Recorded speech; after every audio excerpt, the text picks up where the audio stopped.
And I'm at Centinela now, you know what I mean? And this is where some gangster stuff happened at Centinela's a bad prison? Yeah, it's a level 3, level 4. It's stabbings all the time. Whites are 8% of the population. Asians are 8% of the population. All the rest are lifer blacks, Crips, Bloods, and Southern Mexicans. So there ain't no Norteños, you know what I mean? There ain't nothing from North. So it's the opposite, polar opposite of what I was talking about with Solano. This is all Southern craziness, you know what I mean? So I'm there, and I've given up on my writing, and watch this. A letter shows up. Now wait, before I get there, the whites got smoked over a riot for dope. Nobody was running the yard right. A lifer that was the barber, that's how you get in and out of cells, he ran up a dope debt with somebody running the building, gangster Mexican. And he's a lifer, and he ran up a dope debt, and instead of paying the dope debt, he kind of gangstered it, but he sure didn't help out the whites. He stabbed the Mexican dude in his neck and said, "You're paid." For a couple $100. Yeah, for a couple $100 of heroin, whatever he ran up, and he walks back to his cell like a gangster. And then I don't want to say stupid whites, but somehow they found out what happened. Maybe he told on himself. Somehow he got away with it because they pulled him out and put him in the hole. And so now the Mexicans are like, yeah, don't worry about it. Don't trip. That's just, we're cool. You know what I mean? And the dumb whites believed it. They went out to the yard, and this is like 6 months before I get there, but everybody knows what's happening. You know what I mean? You hear when something like this happens. And so they go out to the yard. There's 17, 18 Mexicans per white dude stomping them out, okay? And they had mandatory get back up once, which means after stomped out, after the block guns, after the pepper spray, after they get down, they pop back up. You mean, mandatory get back up once to show the whole yard that the cops can't stop them. And then they just start getting their money again until the pepper spray's done, until warning shots are coming, you know, close and stuff like that. Where's a rule like that come from? So 17, 18 people are getting carted off on gurneys. So that's before I got there. Who sends boot prints on their head, everything just stomped out. Who knows what happened to these? Nobody died, but some serious damage to brains. You know what I mean? Stomped out. Who sends a rule like you had, even if you get fucked up, you got? So that's why you got to run a yard when you go into these prison situations. One of the things I said in roll call is that they're taking an affliction, this drug war, and they're taking an addiction, and they're incarcerating it, and it turns into an affliction much harder to escape, where gangs and drugs are the calling card and spit out violent, tattooed, displaced inmates into the community with no chance of like landing on their feet. You know what I mean? Coming to a community near you. Your little kid goes in for a heroin habit and comes out a skinhead. You know what I mean? Because he's got to survive in there, and that's how he dealt with it. I didn't deal with it that way. I dealt with it a different way, but about a week from now, it's going to go off. It's going to be a crazy riot. He was a northerner. No, he was a southerner. We kicked it with the southerners. Giant is from Northern California, but he kicked it with me. I scooped him up under the wing because he's like 6'5". He looked like that dude Dolph Lundgren. If you look at him, he's a good dude. Yeah. Cool dude, bro. And he did a bunch of federal time after that. He was trafficking to Hawaii ice from the cartel up there in Northern Cal, the Michoacan cartel. And so that's how I met him. And so, you know, we kicked it together. And so we ended up helping the Southerners out because they were outnumbered about 3-1. There was about 30 of them in the building. I was in building 23, and about 90 Northerners in that building. The whites, because they're lesser numbers, there's no Northern and Southern division.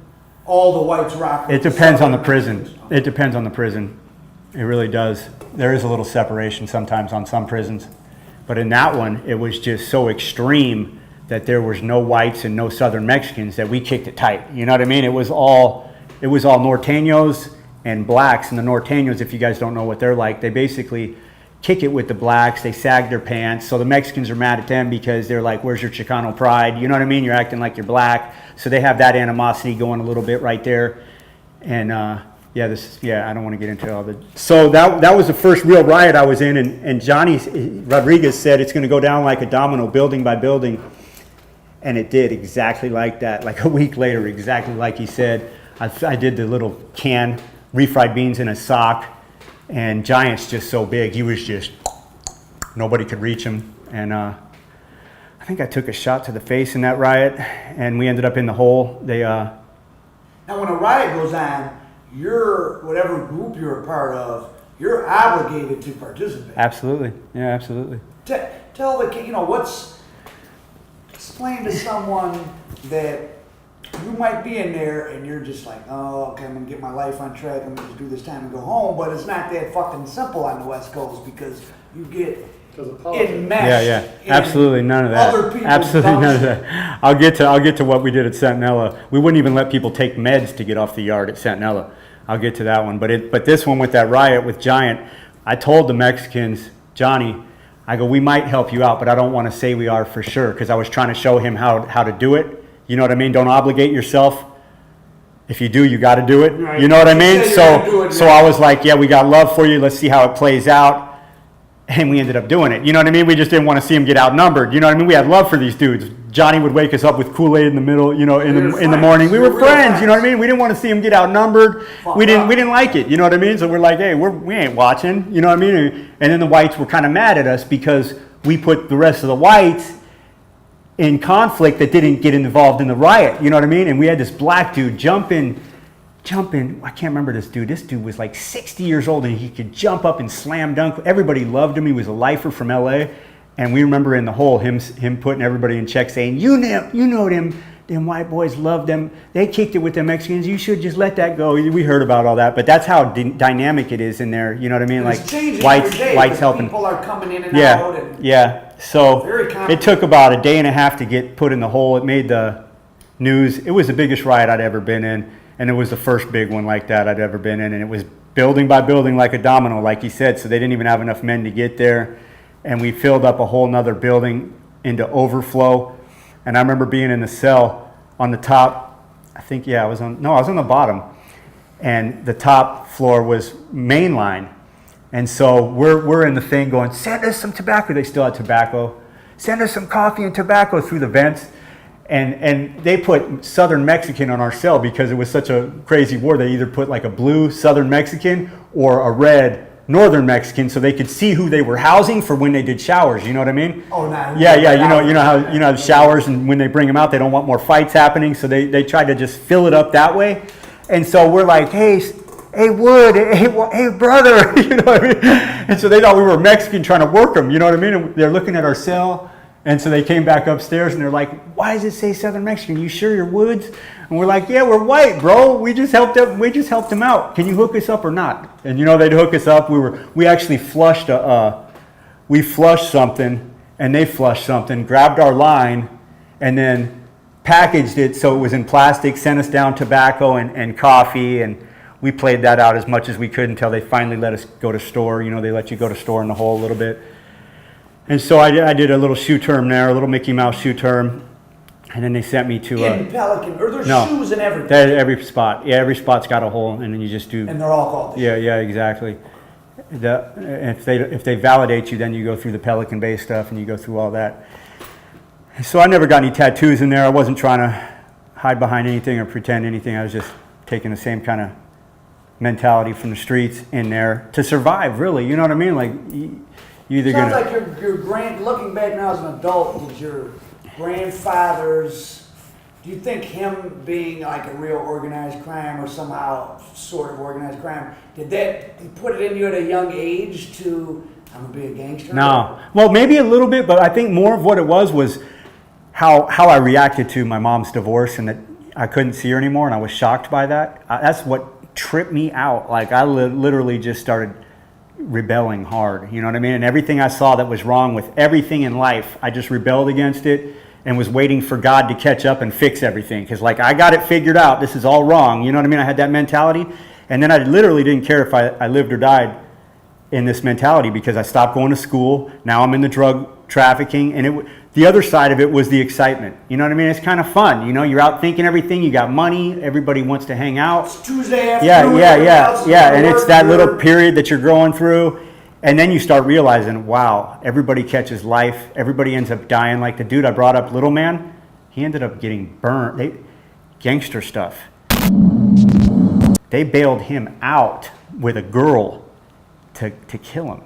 And this was a gangster, dude. He killed like 3 people. This was a dude I was running with, like learning how this whole thing works. White guy, older white No, guy? no, Mexican, little Mexican mobster. Oh. And because he killed so many homeboys, they eventually got him back through a girl, and they bailed him out.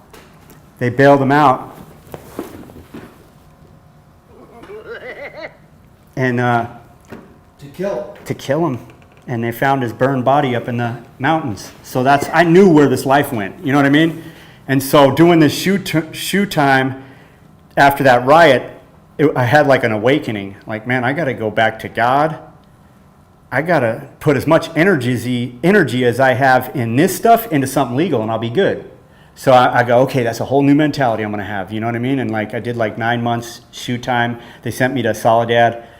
They threw me back in the hole under investigation. Somebody got hit in the head with another can of beans. They put me in the gym, and I didn't last there, and they put me in the hole, and I paroled from the hole. And so I went out with that mentality, and it worked. I went to a church, and I got a job at an Italian food restaurant, and then I started a limo business. My friend Giant, he's out, and he's in San Francisco, and he's telling me about limo businesses, and Public Utilities Commission is up there on how to start a limo business. This is in 1999, and so I'm like, I'm going to do that. I had a little bit of the gangster money left because that '96 case, I was fruitful enough to where I had money a little bit. You know what I mean? So I bought a town car. I started a limo business, and I'm like, I'm doing it this time. I'm not turning back. You know what I mean? And I did, and I bought a condo, and I had a little limo business. I'm running up to the airports from Orange County Airport, Los Angeles Airport. I'm making it. I'm like, wow, I'm making it. And then I met a girl, and she was still partying a little bit. You know what I mean? And so just when I'm getting off parole, did everything right to get off parole. At one point, I was in parole in Compton. I was telling the other guy that you interviewed, to just get away from Orange County's parole.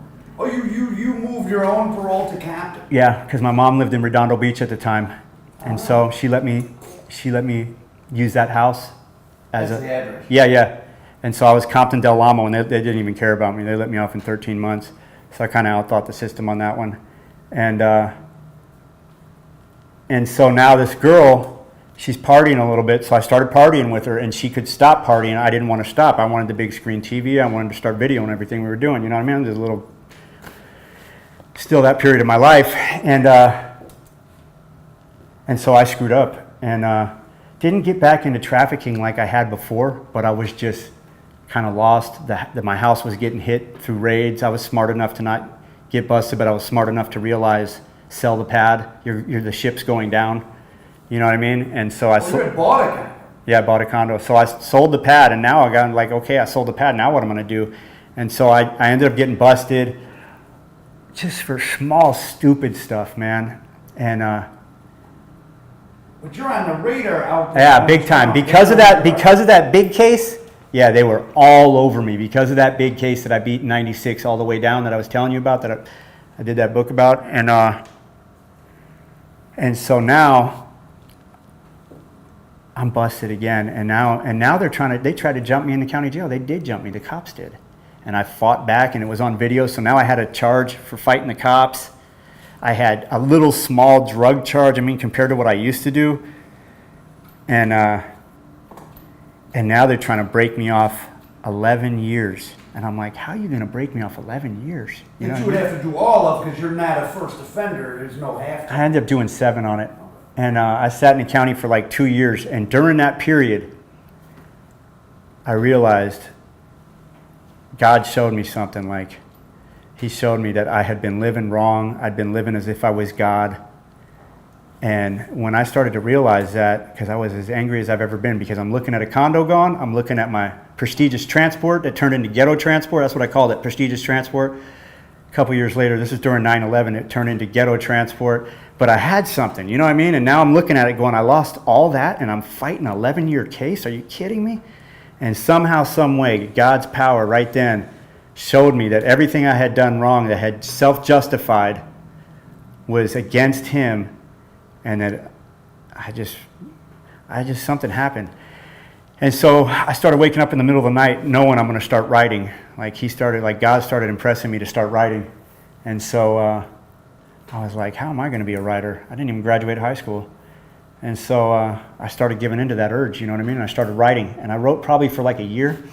And at the end of it, I threw it down like, there's no way this could be from God, because I'm sick of reading my own whining, you know what I mean? Like, I had to traffic, I had to do this, I got it, you know what I mean? It was just like a bunch of like, wham.